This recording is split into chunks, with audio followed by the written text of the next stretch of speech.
চলুন বন্ধুরা, আজকে আমার মাছ বাজার আপনাদের সাথে শেয়ার করব। কি কি মাছ পাঠিয়েছে দেখুন, এক এক করে দেখাচ্ছি। এটা কি মাছ? এটা কই মাছ, একদম দেশি কই। বলুন তো, ফুলকপি দিয়ে আলু দিয়ে কিন্তু একটা পাতলা ঝোলও ভালো লাগে, বা শিম আলু দিয়ে বড়ি দিয়েও কিন্তু ভালো লাগে এই কই মাছটা। এটা একদম দেশি কই মাছ, দেখুন একদম টাটকা, দেখুন একদম টাটকা। যাই হোক, সকাল হলেই কিন্তু দোল পূর্ণিমা, দোল উৎসব। আমরা সারা বছর একটা অপেক্ষায় থাকি এই দিনটার জন্য। তা এই বছর তো একটু অন্যরকমই পড়েছে গ্রহণ। তা 3:30টায় লাগবে, এটা আশা করি সবাই জেনে গেছেন। তা যাই হোক, যেরকম মোটামুটি যতটুক সেরকমই খেলবেন, বেশি তো এ করা যাবে না। অনেকে বলছে আবার আবির টাবির খেলা যাবে না। যাক, একটু ঠাকুরকে দিয়ে সব।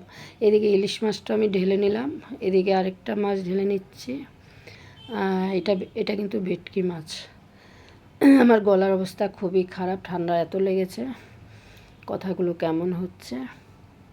এটা ভেটকি মাছ, এটা চিলি ফিশ বানাবো, কিন্তু আজকে নয়, কেন রান্নাবান্না তো বেশি রাখা যাবে না, গ্রহণ যেহেতু লাগবে, ফ্রিজে কিছুই রাখা যাবে না। তা ওই প্যাকেটটায় কী আছে? আচ্ছা, এটা দেখা যাচ্ছে চিংড়ি মাছ। এটা খোসা ছাড়িয়ে টাড়িয়ে দেয়, আমার মাছ কেটেই পাঠায় বাজার থেকে, আমি আর ঢাললাম না।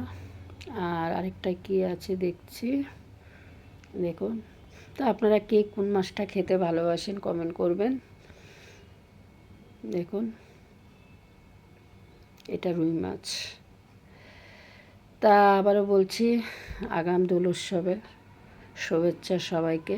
খুব ভালো কাটাবেন, খুব ভালো থাকবেন। প্রত্যেকটা মানুষ অপেক্ষায় থাকে এক একটা উৎসব দিনের জন্য, কিন্তু এই বছরটা একটু কেমন হয়ে গেল।